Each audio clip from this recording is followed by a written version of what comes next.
بسم اللہ والحمدللہ والصلاۃ والسلام علی رسول اللہ صلی اللہ علیہ وآلہ وسلم۔ انتہائی خوش نصیبی ہے کہ مدینہ منورہ میں اس وقت سید السجاد، سید الساجدین، سفیر حسینیت، جانشین حسینیت، سفیر کربلا، حضرت سیدنا امام زین العابدین حضرت سیدنا علی اوسط سجاد رضی اللہ تعالی عنہ آپ کے در دولت نواز پر حاضری کا شرف نصیب ہو رہا ہے۔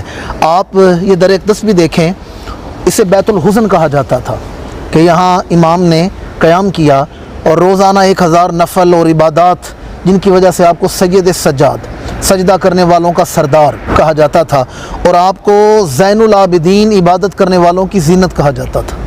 یہ در دولت نواز یہاں پر ہمارے امام سجدہ ریزیاں کرتے رہے، امت کے لیے دعا کرتے رہے، اور یہاں پر آ کر کچھ لفظ ترتیب ہو گئے، وہ پیش خدمت ہیں کہ میرے مولا سید السجاد، میرے مولا تیرے در دولت پہ آ کے دیکھا ہے، میرے مولا تیرے در دولت پہ آ کے دیکھا ہے، غم کے ماروں نے اپنا مقدر جگا کے دیکھا ہے۔ اس در دولت نواز کو بیت الحزن، غم کا گھر کہا جاتا تھا، یہاں غموں کا مداوع ہوتا ہے۔ میرے مولا تیرے در دولت پہ آ کے دیکھا ہے، غم کے ماروں نے اپنا مقدر جگا کے دیکھا ہے، اور تمام عمر اس کا سر جھکا نہیں شاہوں کے آگے۔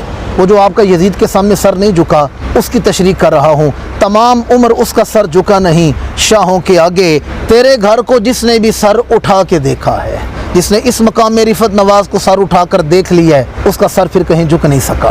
امام زین العابدین، آپ کی خدمات، احسانات بے پایاں ہیں۔ ہم یہاں اصال ثواب بھی کریں گے، اور آپ جب بھی آئیں تو یہاں ضرور حاضری۔ اللہ کریم ہمارا یہاں پر حاضر ہونا اپنی بارگاہ میں قبول فرمائے۔